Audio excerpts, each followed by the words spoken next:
Hi, I'm Terina Lee. Welcome to MGig. On this show, I speak with musician Max Shepherd, and as always, Matt Ryan joins me later on. And our feature story will be on Michael Cristiano. But first, lead singer for Atomic Riot, Ash Nish, who is also a venue manager and band booker. Ash joins me. How you going? Good, thanks. How are you? Good. Thanks for joining me. My absolute pleasure. So I just want to know what... Thank you. I'm getting deja vu right now. Yeah, I know, right? It's not the first time. It is the first time we've done this. It is the first time that we've done this. It's all natural. Yeah, supernatural. Just wanted to know what you were up to sort of prior to lockdown. You're in a band. You obviously got, a lot of involvement in many different music venues around Melbourne. Yep.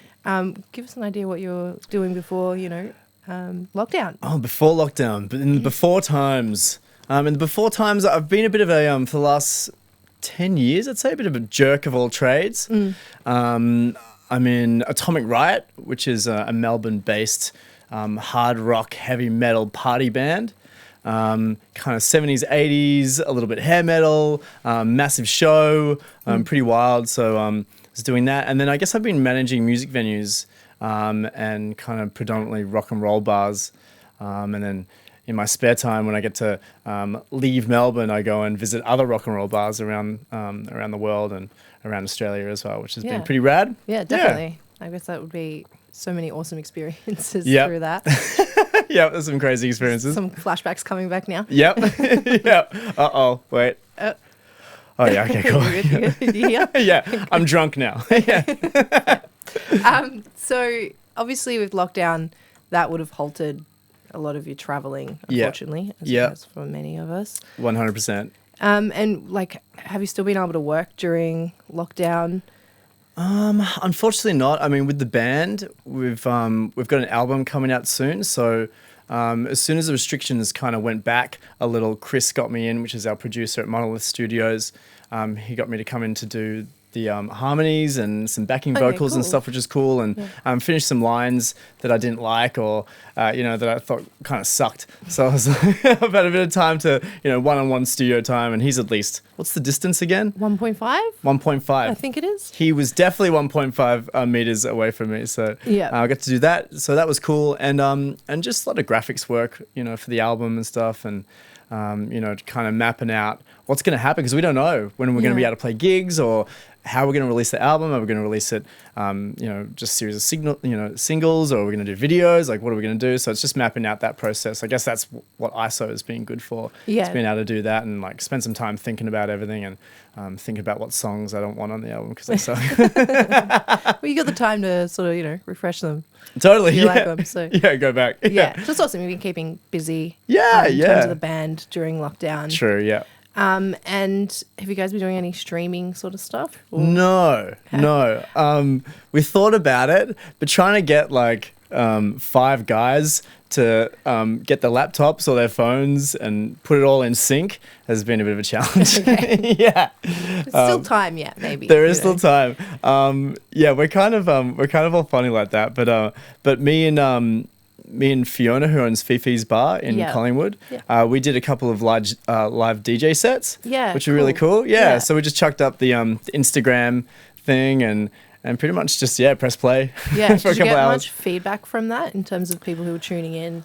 You know what? A little bit. We had about kind of on average about 25 to 60 people watching and listening, which was really cool. Yeah. And a lot of people would send us videos of them partying in their living room, with us on the tally or on their phones, which was really rad. And, yeah, that's cool. And it was cool just to do something a bit more interactive because I haven't really no one's talked to anyone. So yeah, we're all a bit stir crazy. Yeah, we're all going a bit nuts. So just to play some good tunes and have a good time, and I'll be back in the bar as well. It's like, oh my God, my identity. I'm home. I'm home. Yeah. A rock bar. I live. So that was cool. Yeah.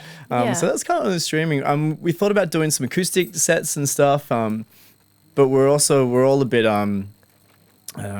perfectionists. So if we didn't have the proper equipment, we're like, there's no point in doing it. Yeah, I've spoken to a few people from bands that are a little bit nervous about doing the online streaming stuff because it's like, there's always some sort of screw ups, I guess, when you do play live. Yeah. Most people don't notice, but Some people are nervous about that being recorded and out there. Yep, if yep. they're not 100% about it, Totally. being perfectionists. Or live, and all my clothes have pizza on it, and it's just my pajamas. The aesthetic. Exactly, yeah. Pizza rock. Yeah, I think with live streaming, most people are a little forgiving at the moment. Yeah. In terms of appearance or how the music's coming out in terms of quality. That's true. Yeah, absolutely. And it's been cool because I've watched a couple of friends do some live sets, and it's been great because after a while, working in live music, performing, and running live music venues, there hasn't been any chance to see any live music and to really get that buzz, that energy, and surprisingly the energy still transfers through your screen as well when you're watching someone pour their heart out or just rock out on the guitar, which has been rad. And in terms of post-corona or lockdown, post-corona, can we just use that for every time someone mentions it, we'll just get him tuned in with that. My bite. Yeah. A little soundbite. That could be my rapper name, post-corona. Post-corona. Yeah. If it hasn't been already taken, let's... True. Oh, yeah. There'll be many memes, I'm sure. Yeah. Some face tattoos. Oh, yeah. Got to get that. Yeah. Corona or something. The little bug on the thing. Sort of, how do you see sort of the music industry looking after lockdown? I know a lot of people saying it's unknown. It's probably a silly question to ask because we're not 100% sure. But in your opinion, with all these sort of live streaming platforms that everyone's using at the moment, the potential losing a lot of venues as well. Yeah. Which I'm sure you're aware of. Absolutely, yeah. How do you see us at the other end? I think there's going to be two things. Everyone's going to be super hungry for it, and then there's going to be kind of a stumble to put everyone back into it. Because, unfortunately, because of this period, there's a lot of venues who are in the red line, really, and at risk of losing the buildings that they occupy. So we don't really know, when this all finishes, how many venues are still going to be operating and what restrictions they're going to have moving forward in terms of, people counts and, you know what I mean? So how many people can we have in a venue? How many people are allowed to drink? How many square meters are they allowed to stand next to each other? I'm sure once stage 4 or whatever comes into effect, I think it's going to be a bit gradual. Yeah. So it's going to be... there's going to be this wild time where everyone's super hungry, but it's got to pull the reins back a little. Yeah. Everyone's like, give me live music. And everyone's like, no way. Stay back. Get the cattle prods out. Yeah. But look, I think a lot of venues are going to bounce back a lot more than we think. Yeah. I think there's a bit of a scare that they're going to close, but there's not. Everyone's always going to come to support the live music venues in town and make sure that, there will always be a platform for live music. I think Cherry just surpassed their donations as well. Yeah, they put out that a week ago or so. Yep. So they're saved, and there's a lot of other great venues that will never close. Yeah. But they will need the support of everybody moving forward. So I think that hunger will definitely fuel the support and the love, and of course the monetary value that comes from live music venues, which would be cool. Yeah. And it'd be great because I'm sure there's so many artists that have been, and I know of a couple that are sitting in their rooms and being at home with their friends, creating new bands, creating new projects, writing new songs that just want to get out there and jump on a stage and show everyone, which is really exciting because it's just going to be it's going to be a whole new season. You know what I mean? It's going to be a boom of going to have new music all next year. Yeah. And everyone's just going to be incubating all these ideas and to go out in the city and the suburbs that have great live music venues. It's going to be fucking rad just to see what's come out of people's minds during the lockdown. Yeah. There's another soundbite. I think when everything blasts back into normalcy, we'll release a single. Yeah. And then we'll see how we go from there. Maybe we'll film something here at the studios at the Alex Theatre. Yeah. That'd be awesome. Yeah. Cool. All right. Thank you for joining me. Thank you.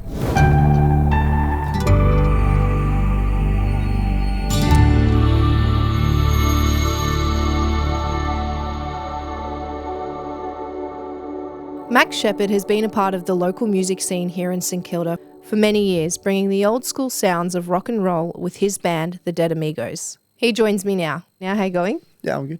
You good? I'm always good. How you been keeping? Yeah, bored. Very bored. Yeah, Very bored. many of us are. Yep.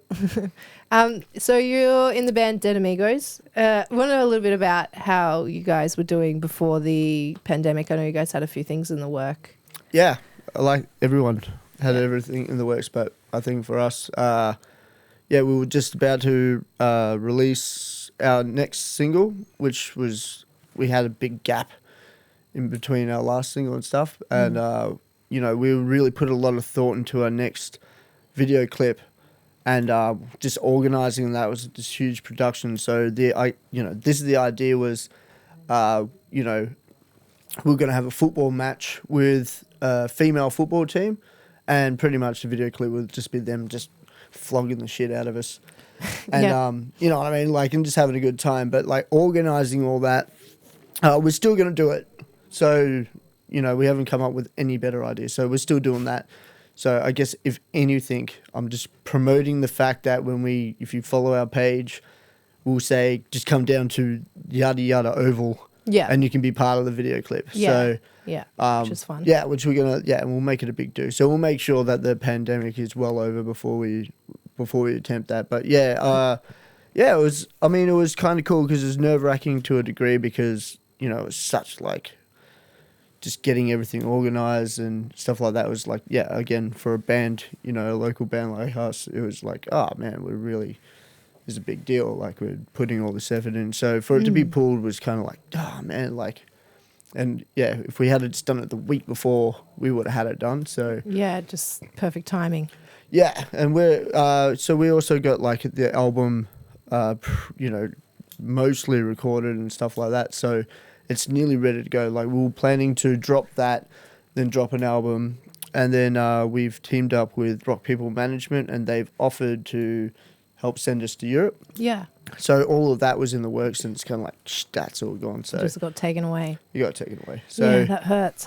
Yeah, that sucks. But again, it sucks for everybody. So yeah, everyone's in the same boat. Yeah, it's hard to like bitch about it when you're like, I guess everyone's. I'm not. Yeah, like, it's not just me. Yeah, they'll be like, us too, you piece of shit. At least you're doing a podcast.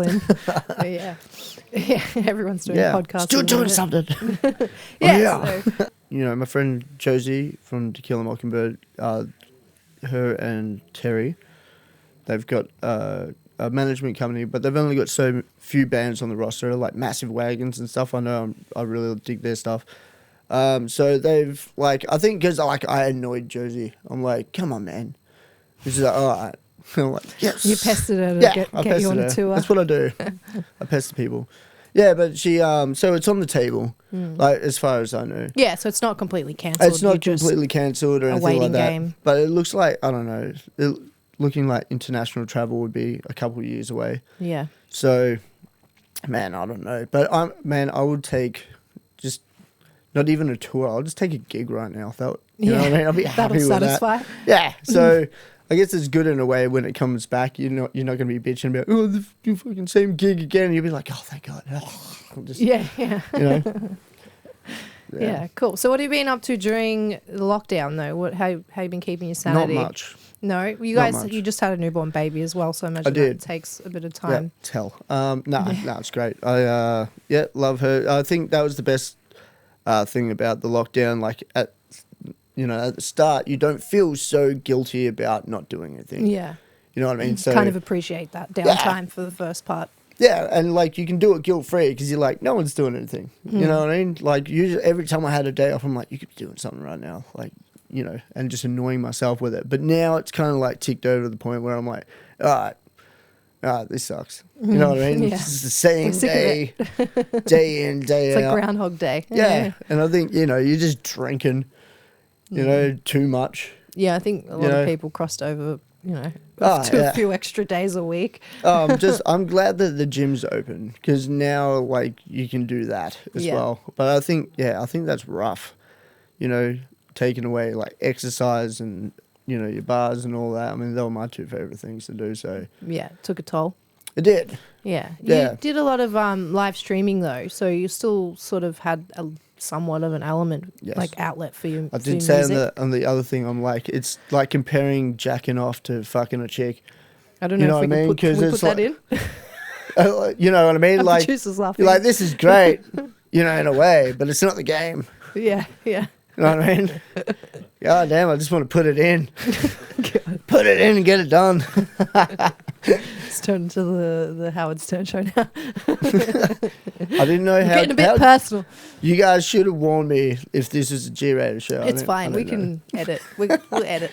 You just put a beep on it. Mark it. It's not quite G. Get the rated. clapper. Yeah. What is it? Is it like PG or an M-rated show? We'll go at M. It's in. Okay. It's in. Hey. Okay, settle down. So yeah, obviously it's not the same thing as you just. It's definitely not the same thing.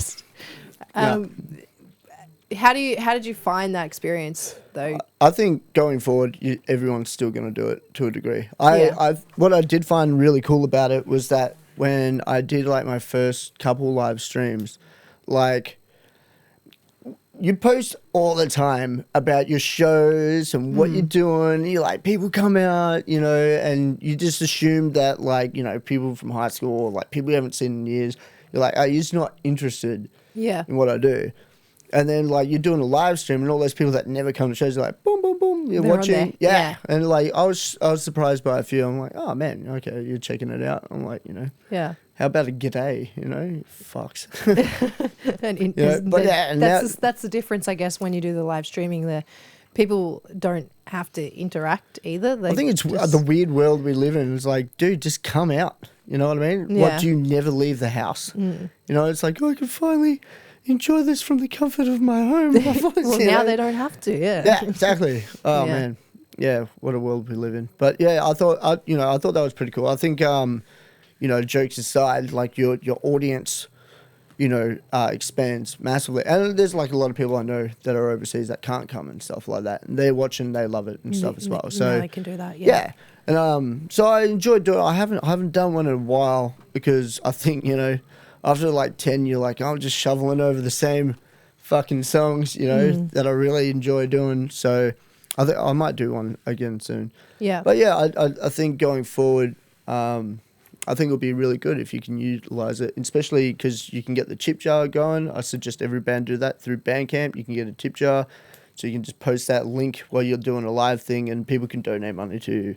Yeah, that's awesome. Yeah, that's the first time I've heard of that one. Actually, I've heard of donations and different sort of stuff. Yeah, it's a tip jar. Yeah, you can get one up. Like most bands have Bandcamp. Yeah, and if you don't get Bandcamp, get a tip jar. Do some live streaming. So, how do you see the band sort of on the other side of this, like with post-corona sort of? Hopefully just going back to normal. You know what I mean? Whatever that is. Yeah. I mean, I don't know. Like, it's going to be weird. Hopefully, you know, I guess if it goes away, we can all go into bars and stuff like that. I think, you know, probably having to do some safe distancing gigs, you know, but like I'll take that over anything really. Yeah. You know, I'll play to fucking 3 people. I don't give a shit. You know? I'll play a song for you right now. Yeah. Yeah. So yeah, I think the more this draws out to, the more people aren't gonna really bitch. You know, the minute you can get back to doing what you do, something normal, you're gonna do it. Dude, we had our first band practice at Will, my keyboard player's like at his house. Yeah. So the band's practicing again now. Yeah. Well, awesome. the studio, Laneway Studio's open. We rehearsed there the other day, so go there. I don't know about the other ones, but yeah. But I haven't rehearsed in a house like for years. Yeah. But like there was something also cool about days. It. Yeah. Yeah. But there was something cool about it. We were just having beers and we're in this, like he picked the smallest fucking room in his house to do it. And we're all like this. But yeah, again, I'm like, this is kind of cool. Kind of stripped it back and you know, it kind of takes the ego out of it and you just kind of, like it was fun. Yeah. So, and like, you know, you always bitch about, like I always bitch about rehearsal. I'm like, motherfucker, like every fucking Tuesday, you know what I mean? You just like knock off work. God, fuck, I know how to play my fucking songs. I wrote the fucking things, you know? But now you're like, fuck yeah, band practice. It's refreshing. Like, yeah, I can't wait. So yeah, it's good. Thanks for having a chat with me today. Thank you very much for having me here today. Can't wait for I really appreciate it. And if I can flog right now as well, I'm also starting a podcast with the lovely Terina called The Rusty Trombone. which is about a bunch of dirty stuff. And please tune in; it's going to be very funny. Yeah, we'll share it. If not disgusting, if not cancelled. Yeah, cancelled. Immediately. Like Max is right now. Bye. Bye-bye.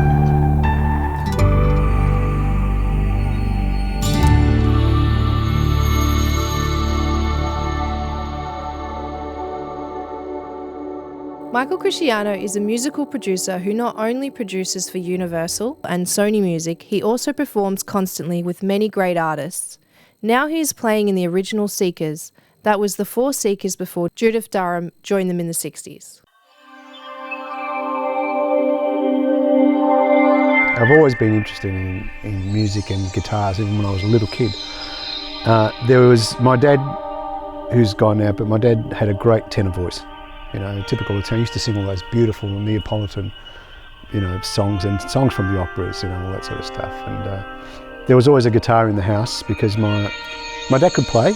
He could play, and he started playing mandolin. So I'll go back a bit. So the story was that my dad, back in the village, he come from Calabria in Italy. Because he could sing, people used to hire him if there was a couple that were courting in the village. It's the classic story. They would hire him to go and sing. You know, she'd be up, Romeo and Juliet, she'd be up on the balcony, and there'd be the guy, because they weren't allowed to meet, you know, it was back in the 40s or 30s, whatever it was. And so my dad would, he'd serenade her, and to pay him, because I didn't have any money, they'd either pay him with, you know, a flagon of wine or a pack of cigarettes and stuff like that, right? So there was always music in the house. My dad was singing all the time. So, you know, I was entranced with this guitar in the corner. I'll never forget it. So I was always strumming it when I was a kid. Anyway, long story short, I was watching, I think it was Viva Las Vegas with Elvis with my grandmother one morning, and you know, never seen Elvis before really, and there was this guy, he was playing guitar and he looked amazing and all the girls loved him, and I want to be that guy. So that's kind of how it started. So at 6 years old, I had my first guitar lesson.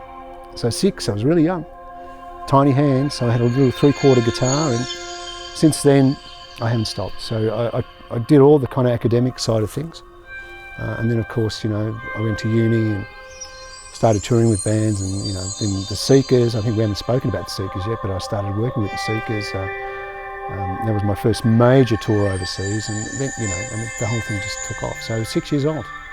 I've always thought the entertainment industry was a little bit like this kind of, you know, mirror where things look fantastic, but behind this mirror is all this incredible stuff going on. These incredible musicians and producers, and it's like movies, you know. I loved watching Elvis, but then as I got older, I realised that there was a lot more stuff going on, you know, behind the camera and in editing and all that, and that fascinated me. The bits that go to make something, you know. So. When I was a really young kid, I got my dad, obviously I didn't have enough money then, but my dad bought me my first 4-track, huge reel-to-reel thing. And I had it in the back of the garage. So I was writing songs and recording demos, probably 8, I think I've got one from. So that's how early. I've still got that original machine. It's at my mum's place. And it's a Tascam, and it's very old, I don't think it works. But I was always interested in the songwriting. How did they make things sound like that? You know, what recording studios fascinated me, so I just kept doing it, you know, and before I knew it, by the time I was in my teens, I did my first professional recording session, because I could read, so I was a reading guitar player, which in Melbourne, at that time, there were probably only like 5 of them, because all the guys are self-taught, right? So I got my first professional session when I think I was 15, and my dad had to drop me off because I wasn't driving. I think it might have even been at RBX back in those days, which is a studio in Melbourne. It was. And I was the young dude with all these older guys, which were from Channel 9 and all these seasoned players, you know. And huge recording studio behind the glass, and there was this big desk and all these serious guys wearing headphones and stuff, and I went, wow, love that. So it just went on from there. And you know, you always start with one piece of equipment, one little recorder, and before you know it, you buy a microphone, and then you buy this and you buy that. You know, before you know it, you've got a recording studio. So that's how it started. I learned hands-on. Yeah, I've been in recording studios since I was, you know, probably 14, I think. You know, I've basically lived in the thing. So I've played in so many sessions, and on so many albums and managed to work with some of the best in the industry and the world. So I lived in America for a while and recorded and worked over there with some incredible producers. So I've been influenced and taught by some incredible people. And I think what makes me different to a lot of other producers in the industry is that I have the kind of musical, background, academic background. So if a singer or an artist comes to me and says, I want to do this song, but I want strings on it, then I can speak to an orchestra or plays in the orchestra in their language, and I'm down to the note level and the performance level, and I can score it and write it. And I think that, and because I can sing as well, it gives me an advantage when I'm trying to produce somebody. So if I've got a singer in the studio, I know what they need to do to sound a certain way. And I think a lot of engineers that come more from not the musical background, from the technical background, are lacking in that. And that's why you need to bring in a producer that has some sort of musical knowledge. So Judith obviously was with the group initially when they had all the huge hits, and then they broke up. And I came into the fold back in 1988 when Athol Guy was approached to reform a version of the group to play at the Queensland Expo. I think that's what happened. And obviously Judith wasn't going to do it. She was out of the picture at that stage. But they managed to get Julie Anthony to join the group. Now, it was only supposed to be, I think, for that one show or a couple of shows. So Julie Anthony came into the fold, and they needed a band. They wanted a band. And Julie already had a musical director. They needed a guitar player, so I got the call. I was like the young shot in Melbourne, young hot shot. And that's how I got to start working with the group. So I did a stint with Julie Anthony and the group, and then Julie had to leave, and they got Karen Knowles in for a year, and they asked me if I'd be musical director. So he's a young guy now directing, the group, which is fantastic. And I stayed on with that lineup. Unbeknownst to me, behind the scenes, they were negotiating with Judith Durham to come back. So I'll never forget it. I think it was Brisbane Hilton, and I was with Athol Guy having breakfast, and we'd done a show the night before with Karen Knowles. And he said to me, "I've got something to ask you." I said, "What?" He said, "I need you to be the director for the group." I said, "Well, I am." He said, "Yes, but it's going to be with Judith." I said, "Oh, I didn't know she was coming back." So it was all hush-hush. There was a huge coup and they were very excited because Judith Durham was coming back to the Seekers. So Judith hadn't been told about my position yet, and she had someone else in mind. And so it was not until she met me, and I've never had an audition in my life, I must say. I've never auditioned for anything.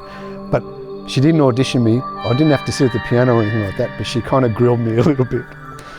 She just wanted to make sure I knew what I was talking about. And I think once I won her over, she was fine. And I've produced everything for Judith since then.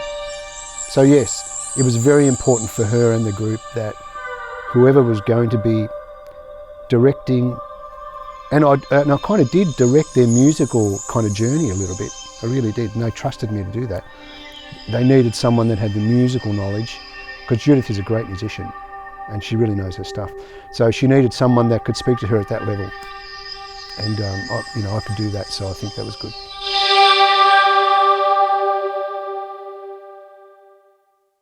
Thanks for joining me again, Matt. As always, thanks for having me as always. How's your week been? Not bad. Had a beautiful dinner at the Dogs Bar yesterday, so it was good to be out and about again. Yeah, and you got to see the footy. Yeah, so the Pies won 2 in a row and it could be cancelled, so yeah. Yeah, we'll wait and see. There's been talk that some venues might be doing some live music in the area soon. Yeah, I saw that Shepherd and Airplane did a gig on the weekend at the Old Bar. The Last Chance Rock and Roll Bar.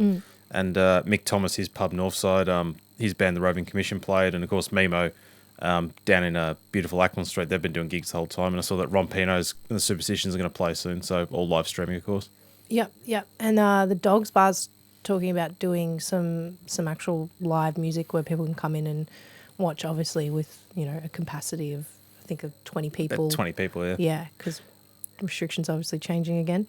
Yeah, so they were allowed 20 people when pubs were allowed to reopen as restaurants, and I think they were going to maybe go a little bit up with the ease of restrictions. That was meant to happen today, but obviously that's been pulled back. So, yeah. But I think they're still going ahead. I think they're still going to have the 20 thing, but now they're actually going to have live music there. So I know Nicky Del Rey and Jack Howard are playing Sunday. Dizzy from the Strays, his band's playing Saturday night. So it's $50 to get in, and you get a dinner and a meal, and it's a really high quality band. So it's definitely a good deal. That's a pretty good deal. Yeah, I might have to go down. and we're all striving for a Get in. gig. So Yeah. I imagine it's going to be difficult to get a table, though. 20 people, yeah. Yeah. But might we get it? I think it's already been advertised now, so you might want to get it by the time it comes out. It might already be gone, but you never know. You're like, Yeah, hopefully it follows through as well, because I know with these restrictions changing, hopefully it doesn't affect the what they're doing at the moment. yeah. Well, they've gone ahead and advertised it, so I think it should be okay. But obviously things are changing every day, so we'll just fingers crossed hope it goes ahead. So and hopefully maybe even the next week after. With these restrictions changing, and like we were sort of all looking forward to, venues being able to have more than 20 patrons at a time, and now it looks like we're experiencing that second wave that we were all sort of worried about. Yeah. Do you think this is going to prolong live music? I think so. I think that, with the tighter restrictions, like when it first happened in March, just day by day, we just, bang, bang, bang. Whereas I think when it eases, it takes weeks and even months. So, and obviously with the easing the restrictions, they were doing it gradually, which I thought was a good idea. But obviously we've gone backwards, not forward. So Yeah. we'll wait and see. And so we're still with as I said, pubs and restaurants, like I said, Dogs and the Last Chance and all them, they're still doing dinner stuff, so you can actually eat there. But I think in terms of actually just going for a beer, that's not on the cards right now, and maybe not for a little while. I'm not sure, Yeah. Still, just that waiting game. Yeah, so hopefully it's sooner than later, but we'll see what happens. Thanks again for bringing in Fred Negro the other day. No, it's always great to see Fred. Yeah, he's a bit of fun. Do you think he'll drop back in sometime? Oh, I'm sure if we could bring another 6-pack of beer, he'll definitely be here. Yep. Yeah. I'm sure we can arrange that. Yeah, but no, he had a blast, so he'll be back. Yeah, awesome. That's all for this week. If you want to get in contact with us, send us an email at ideas@studioemedia.com.au. Thanks for watching. See you next time.